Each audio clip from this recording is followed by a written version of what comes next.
नमस्कार. महाराष्ट्र सरकारचा मोठा निर्णय. अंगणवाडी सेविका आणि मदतनीस म्हणून जर तुम्हाला काम करायचं असेल तर आता महाराष्ट्र सरकारने मोठा निर्णय घेतलेला आहे. अंगणवाडी भरती 2026 मध्ये मोठ्या प्रमाणात होणार आहे. तब्बल 2 लाख अंगणवाडी सेविका आणि मदतनीस भरतीला मंजुरी मिळालेली आहे. तर या अर्जासाठी कोणकोणती कागदपत्रे लागणार आहेत, तसेच हा अर्ज कधीपासून सुरू होणार आहे, कोण या ठिकाणी पात्र आहेत, याविषयी सविस्तरपणे माहिती आपण आजच्या या व्हिडिओमध्ये बघणार आहोत. महाराष्ट्र सरकारने महिला व बालविकास क्षेत्रासाठी मोठा आणि महत्त्वाचा निर्णय घेतला आहे. राज्यात तब्बल 2 लाखहून अधिक अंगणवाडी सेविका आणि मदतनीस पदांच्या भरतीला मंजुरी देण्यात आली आहे. या निर्णयामुळे अनेक महिलांना रोजगाराच्या नवीन संधी उपलब्ध होणार आहे. तसेच बालकल्याण योजनांची अंमलबजावणी अधिक प्रभावीपणे करता येणार आहे. एकात्मिक बालविकास सेवा योजना अंतर्गत मोठ्या प्रमाणात भरती केली जाणार असून 1,10,664 अंगणवाडी सेविका आणि 1,10,664 अंगणवाडी मदतनीस अशी एकूण 2,21,328 मानधना आधारित पदे मंजूर करण्यात आली आहे. या मोठ्या भरती प्रक्रियेमुळे ग्रामीण आणि शहरी भागातील महिलांना रोजगाराच्या संधी वाढतील. तसेच लहान मुलांच्या आरोग्य, पोषण आणि शिक्षणाशी संबंधित सेवा अधिक सक्षमपणे दिल्या जातील. महिला सक्षमीकरणाच्या दिशेने हा निर्णय अत्यंत महत्त्वाचा मानला जात आहे.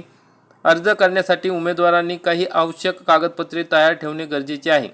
अंगणवाडी सेविका, अंगणवाडी मदतनीस यांना किमान अर्हता 12वी उत्तीर्ण असणे आवश्यक आहे. उमेदवार पदवी, पदव्युत्तर इत्यादी बाबतचे गुणपत्रक व प्रमाणपत्र यांच्या सत्यप्रती जोडणे आवश्यक आहे.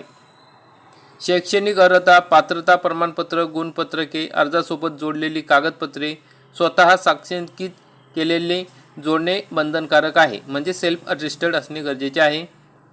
डी.एड. पदविका, बी.एड. पदविका असल्यास त्याचे गुणपत्र व प्रमाणपत्र. उमेदवार MSCIT उत्तीर्ण असल्यास प्रमाणपत्र जोडणे.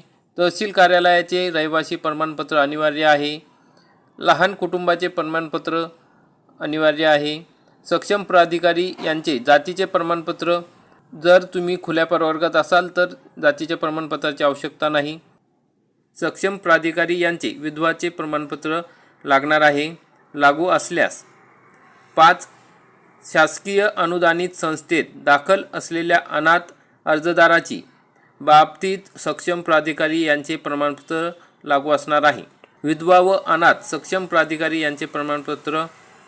तसेच अंगणवाडी सेविका, अंगणवाडी मदतनीस, मिनी अंगणवाडी सेविका म्हणून कमीत कमी 2 वर्षाचा अनुभव असल्याचे प्रमाणपत्र. जर तुम्ही कुठे काम केले असेल तर त्या ठिकाणी ते प्रमाणपत्र असेल तर त्या वेळेस तुम्हाला तुमच्या जे गुण आहेत त्यामध्ये वाढण्यास मदत होईल. त्यामुळे तुम्ही जर अंगणवाडी सेविका किंवा अंगणवाडी मदतनीस किंवा मिनी अंगणवाडी सेविका म्हणून काम केलेले असेल ते प्रमाणपत्रसुद्धा लागणार आहे. आधार कार्ड. ही भरती प्रक्रिया लवकरच सुरू होणार आहे. त्यासाठी वरील कागदपत्रे तुम्ही जमवून ठेवा आणि या भरती प्रक्रियेसंदर्भात सर्व काही माहिती आपल्या चॅनलवर मिळणार आहे. ज्या नवीन अपडेट येणार आहे त्या आपल्या चॅनलवर वेळोवेळी दिल्या जाणार आहे. त्यामुळे आपल्या चॅनलला सबस्क्राईब करून ठेवा, म्हणजे या भरती प्रक्रियेसंदर्भातली सर्व डिटेल माहिती तुम्हाला मिळणार आहे. तसेच अर्ज कसा करायचा, कोणकोणत्या पद्धतीने हा अर्ज करता येईल, गुणांकन कसे असेल त्याविषयी आपण सविस्तरपणे माहिती पुढील व्हिडिओत बघणार आहोत.